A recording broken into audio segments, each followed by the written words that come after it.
Have you ever let it slip or let it rip?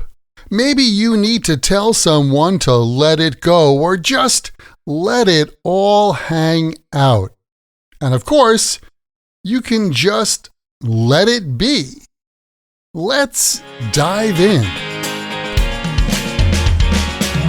Welcome to another Happy English podcast coming to you from New York City. And here's your English teacher, Michael. All right, thank you, John, and thanks, everyone. It's Michael here from Happy English, and I help people speak English better. And this is Happy English Podcast, episode 827. Let me let you know about let. Hello and welcome. Thanks for joining me for another episode of the Happy English Podcast. I'm your English teacher, Michael, and I'm so glad you could join me here. Today, we're going to dig into a group of phrases and phrasal verbs that all have one little word in common: let. Now, let might seem like a small, simple verb, but trust me, when you put it together with the right words, it opens up a whole lot of meaning and expression. So today, we're going to talk about 8 phrases and phrasal verbs with let that'll help you sound more natural, more confident, and more fluent. And don't worry, as always, I'll give you plenty of examples and we'll keep it light and casual. Let's get started. All right, first up, we have let it all hang out. Now, I like this one because it's got a fun, kind of relaxed energy. When you let it all hang out, it means you're just being yourself. No pressure, no filters. You're not trying to impress anyone. Think about it. It's the weekend. You're home in sweatpants, no makeup, maybe your hair's a mess, you didn't shave. That's letting it all hang out. Or maybe you're on vacation with friends. No work emails, no alarms. Yeah, that's the vibe. You're gonna let it all hang out poolside. And sometimes, after a couple of drinks, people really start to let it all hang out, like on the dance floor at a wedding. The next one is let it be. That's right, let it be. And yeah, you might be hearing that Beatles song in your head right now. This phrase is all about stepping back. Let it be means don't interfere, don't fix it. Just leave the situation alone. Let's say your friend is upset and you're thinking of texting them, but you're not sure if it'll help. Sometimes it's better to just let it be. Or maybe one of your coworkers is being grumpy. You want to argue, but really, it's not worth it. Just let it be. It's a calm phrase. It's peaceful. Let it be tells us that sometimes doing nothing is the right thing. The next situational phrase is let it rest. Let it rest is great for those situations where something's been talked about too much. Maybe there's been an argument, or someone just won't stop complaining. You might say, "Hey, we already talked about this. Let it rest." Or maybe your coworker keeps bringing up that mistake you made last week. At some point, you just want to say, "Come on. Let it rest." Or every time you see that one friend, he's still complaining about his ex-wife. It's the same complaint since they split up 3 years ago. Let it rest. It's a polite way of saying, "Can you stop talking about it? And can we talk about something else, please?" Let it rest. And since we're talking about talking, let's talk about let it slip. We use let it slip when someone accidentally says something they weren't supposed to say, or they accidentally tell someone something that was supposed to be a secret. Yeah, they let it slip. Like maybe your friend Tom is planning a surprise party for your other friend Debbie's birthday. And then you bump into Debbie at the store. Without thinking, you say, "Oh yeah, you'll see everyone on Saturday." Whoops! You let it slip. The words slipped out of your mouth.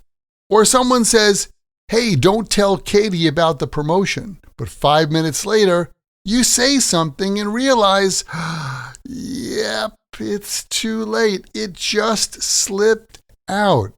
It happens sometimes. I love the next one because it's full of energy. I'm talking about let it rip. Let it rip means go for it.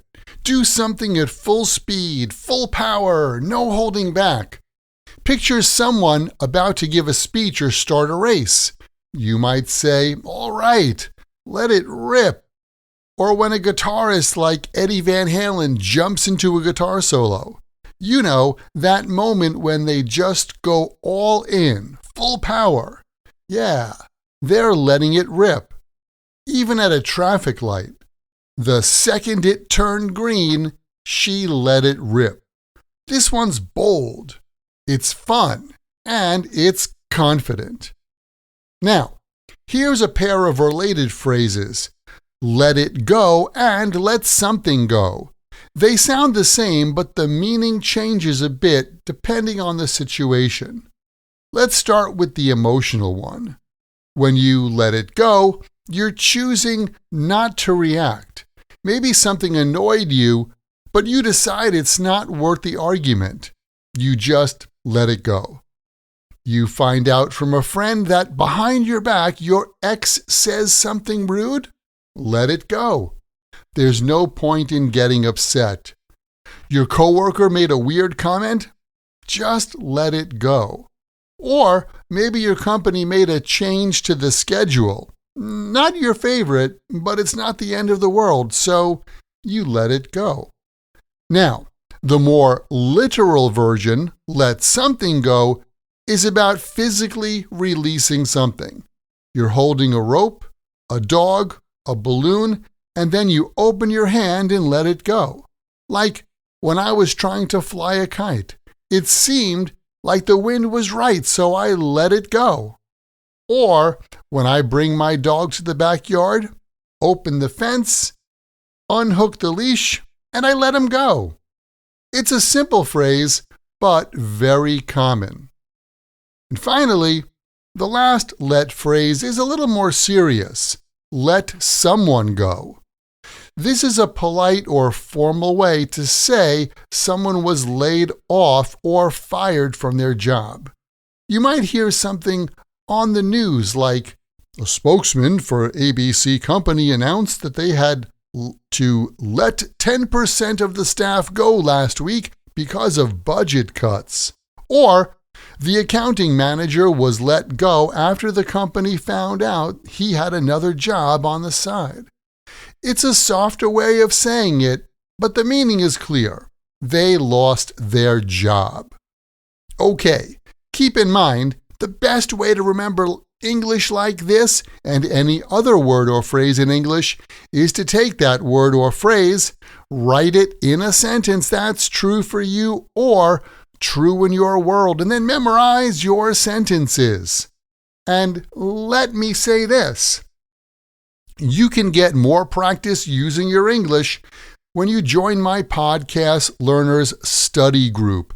There, you can make new friends, join us for live group lessons every week where we practice these podcast lessons together.